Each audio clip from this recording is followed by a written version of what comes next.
Welcome to our week 4 lesson. Today we're gonna learn about occupational health and safety procedures to be observed in every work environment. The past few months we are having a difficulty in dealing the virus known as coronavirus. Health is very important in our day-to-day living, whether we are in the school or in home. So it is important to learn about OHS. OHS stands for Occupational Health and Safety. It is a planned system of working to prevent illness and injury where you work by recognizing and identifying hazards and risks. Hazard and risk are used often to describe dangers in the workplace, but the two have different meanings.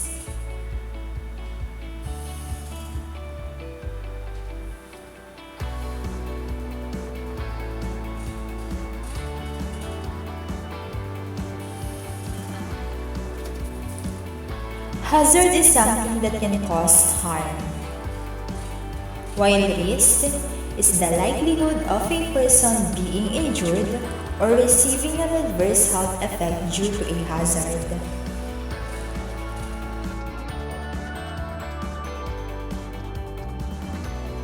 What's the difference between a hazard and a risk? Easy question? Apparently not. There appears to be some confusion between the two. A hazard can be identified as anything which can cause harm. A risk is the potential that a hazard will cause harm.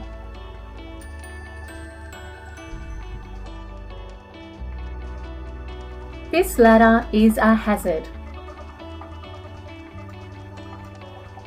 Climbing the ladder and falling off is a risk.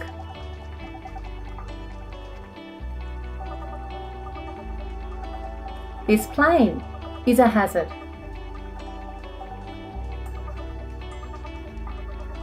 Flying the plane in a thunderstorm and crashing is a risk.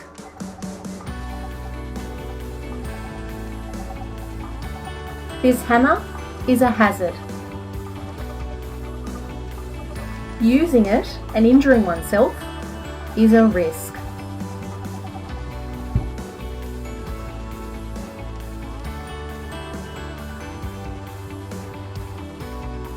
There are 3 steps to manage health and safety at workplace.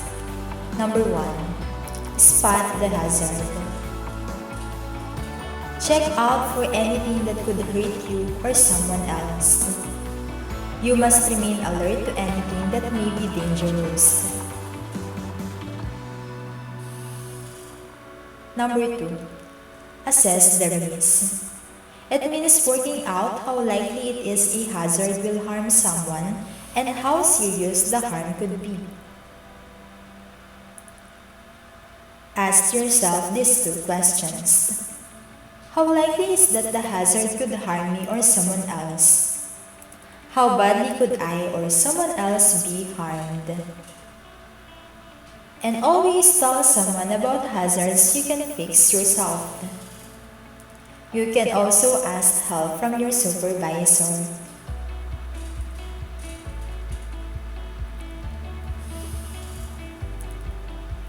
Number 3. Make changes. If you can fix simple hazard, do it, as long as you don't put yourself at risk. The best way to fix a hazard is to get rid of it altogether.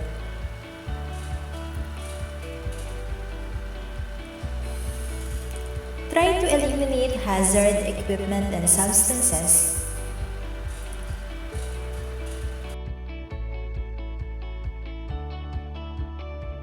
that could lead to a risk.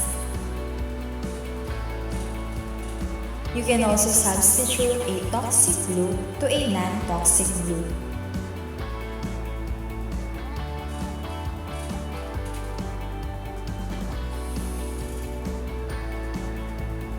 Separate the hazard from people by marking the hazardous area, fitting screen or putting up safety barriers.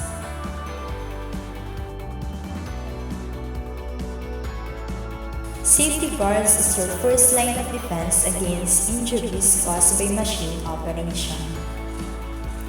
Give information and instruction to ensure their safety at work. Using personal protective equipment and clothing, protect employees from exposure to workplace hazards and the risk of injury.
Six common categories of hazard.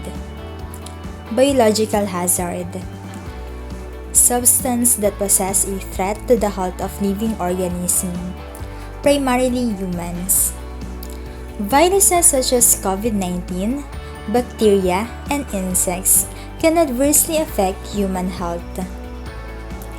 Chemical hazard. It is a substance that can cause harm. Drugs, cleaning chemicals, and pesticides are some of those chemicals. Exposure to these can cause acute or long-term detrimental health effects, like skin irritation, respiratory system irritation, blindness, corrosion, and explosion.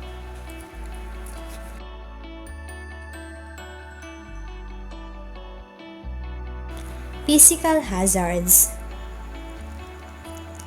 These hazards are environmental factors that can harm an employee without necessarily touching them.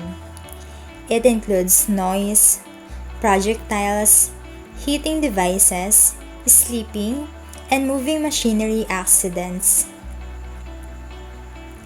Safety. It is a hazards that create unsafe working conditions. These are sometimes included under the physical hazards. Example, exposed wires. Ergonomic hazard. The most hazard that the computer users encountered.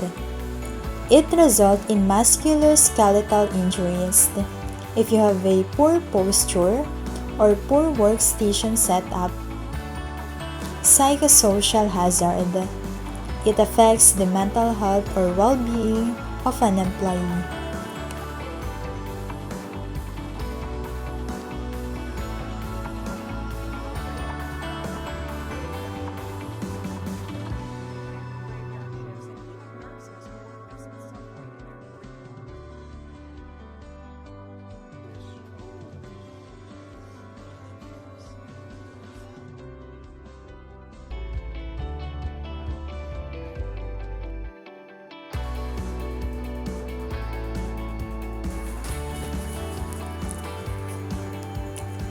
Guidelines for computer use.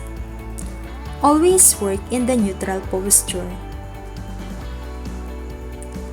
Good upper body posture. Back supported by chair. Elbow angle at 90 degree. Number 2. Organize a normal work area. Make sure to sit comfortably in the chair.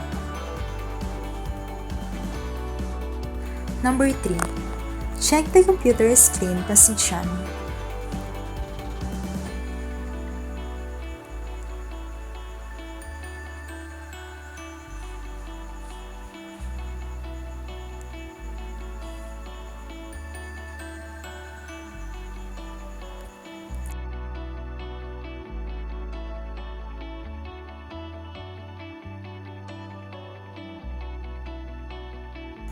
Number 4.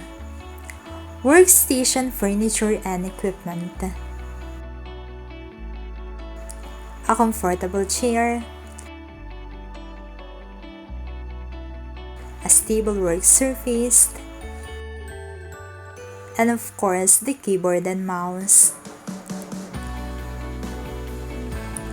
Number 5. Glare-free screen. Reposition the screen or adjust the room lighting. Check also your computer screen if it is free from glare spots. Number 6. Manage computer use time. In short, take a break.